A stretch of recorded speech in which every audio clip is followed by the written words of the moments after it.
En la mémoire du prophète béni Pierre Sébastien Mantulu, 40 jours après sa disparition, la grande famille Rocher d'Israël et Silva Ministries ont tenu un culte d'action de grâce au sein de l'église Maison du Seigneur ce samedi 14 septembre.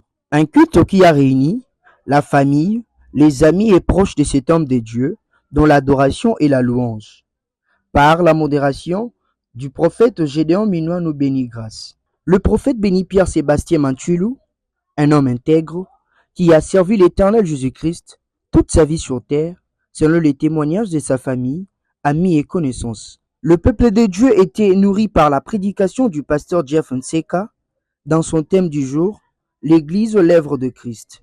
Cette époque-là, c'était l'ouverture du dossier. Le sacerdoce, je voulais parler de l'Église. Et il a dit pour qu'il y ait culte, il faut qu'il y ait un souverain sacrificateur.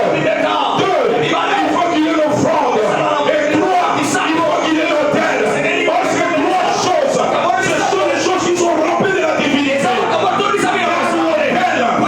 Après, c'était la prise de parole du prophète Silva Mantulu qui a édifié le peuple de Dieu suite à la disparition de ces grands hommes.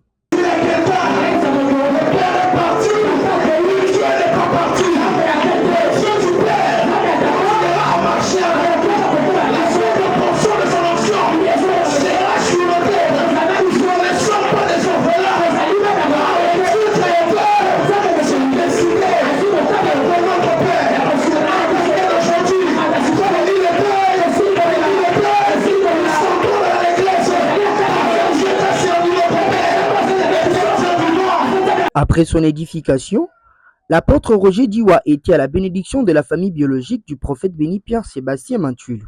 Enfin, ce culte d'action de grâce a pris fin par une prière de clôture faite par le bishop Shadrach.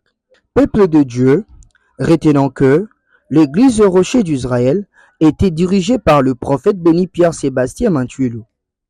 Elle est située sur 12e rue industrielle, juste dans la concession d'Amos Mbayo.